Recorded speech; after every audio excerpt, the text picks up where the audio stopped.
ਪਾਕਿਸਤਾਨ ਤੋਂ ਆਉਣ ਵਾਲੀਆਂ ਖਬਰਾਂ 'ਚ ਦਾਅਵਾ ਕੀਤਾ ਜਾ ਰਿਹਾ ਹੈ ਕਿ ਪਾਕਿਸਤਾਨ 'ਚ ਸੌਣ ਭਾਦੋ ਦੀਆਂ ਝੜੀਆਂ ਇੱਕ ਵਾਰ ਫਿਰ ਜ਼ੋਰਾਂ ਦੇ ਨਾਲ ਸ਼ੁਰੂ ਹੋ ਰਹੀਆਂ ਨੇ।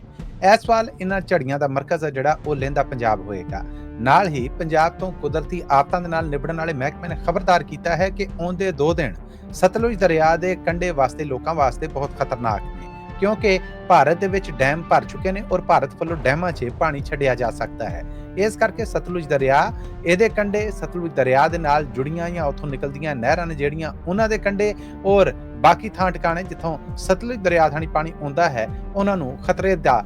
ਅਲਾਰਮ ਦੇ ਕੇ ਵਾਰਨਿੰਗ ਦੇ ਦਿੱਤੀ ਗਈ ਹੈ। ਇਤਲਾਹ 'ਚ ਆਖਿਆ ਗਿਆ ਹੈ ਕਿ ਭਾਰਤੀ ਡੈਮਾਂ ਦੇ ਵਿੱਚੋਂ ਭਾਖੜਾ ਡੈਮ, ਇਸ ਤੋਂ ਅੱਡ ਬੌਂਗ ਡੈਮ ਔਰ ਥੀਨ ਡੈਮ ਸਮੇਤ ਬਾਕੀ ਡੈਮ ਜਿਹੜੇ ਨੇ ਉਹ ਚੋਖੇ ਭਰ ਗਏ ਨੇ ਔਰ ਹੁਣ ਭਾਰਤ ਅਗਲੇ 48 ਘੰਟਿਆਂ 'ਚ ਕਿਸੇ ਵੇਲੇ ਵੀ ਪਾਣੀ ਛੱਡ ਸਕਦਾ ਹੈ, ਜਿਹਦੇ ਕਾਰਨ ਪੰਜਾਬ ਦੇ ਕਈ ਇਲਾਕਿਆਂ ਦੇ ਵਿੱਚ ਹੜ੍ਹ ਆ ਸਕਦਾ ਹੈ। ਇਹਦੇ ਨਾਲ ਹੀ ਆਖਿਆ ਹੈ ਕਿ ਪਾਕਿਸਤਾਨ ਦੇ ਡੈਮ ਨੇ ਜਿਹੜੇ ਉਹ ਵੀ ਭਰੇ ਪਏ ਨੇ ਔਰ ਇੱਕ ਵਾਰ ਫਿਰ ਬਾਰਿਸ਼ਾਂ ਦਾ ਜਾਂ ਮੀਂਹ ਦਾ ਝੱਲਾ ਜਿਹੜਾ ਆ ਰਿਹਾ ਹੈ ਜੋ ਕਿ ਖਤਰਨਾਕ ਹੋ ਸਕਦਾ ਹੈ। ਪਹਿਲੋਂ ਦਰਿਆ ਉਛਲਣ ਡੇ ਸਨ। ਸਤਲੁਜ ਦਰਿਆ 'ਚ ਇਸ ਵੇਲੇ ਵੀ ਕਿਹਾ ਜਾ ਰਿਹਾ ਹੈ ਕਿ ਵਿਚਕਾਰਲੇ ਔਰ ਉੱਚੇ ਦਰਜੇ ਦਾ ਜਿਹੜਾ ਹੜ੍ਹ ਹੈ ਉਹ ਚੱਲ ਰਿਹਾ ਹੈ, ਪਰ ਜੇ ਭਾਰਤ ਵੱਲੋਂ ਡੈਮਾਂ ਦੇ ਮੂੰਹ ਖੋਲ ਦਿੱਤੇ ਜਾਂਦੇ ਨੇ ਔਰ ਸਤਲੁਜ ਦਰਿਆ 'ਚ ਪਾਣੀ ਚੋਖਾ ਆ ਜਾਂਦਾ ਹੈ ਤੇ ਖਤਰਾ ਹੈ ਕਿ ਇਹ ਇਲਾਕੇ ਨੇ ਜਿਹੜੇ ਰੋਡ ਦਾ ਸ਼ਿਕਾਰ ਹੋ ਸਕਦੇ ਨੇ ਔਰ ਇਹਨਾਂ ਇਲਾਕਿਆਂ 'ਚ ਹੜ੍ਹ ਆ ਸਕਦਾ ਹੈ। ਇਸ ਲਈ ਲੋਕਾਂ ਨੂੰ ਵੇਲੇ ਨਾਲ ਇਹ ਇਲਾਕੇ ਛੱਡਣ ਲਈ ਖਬਰਦਾਰ ਕਰ ਦਿੱਤਾ ਗਿਆ ਹੈ।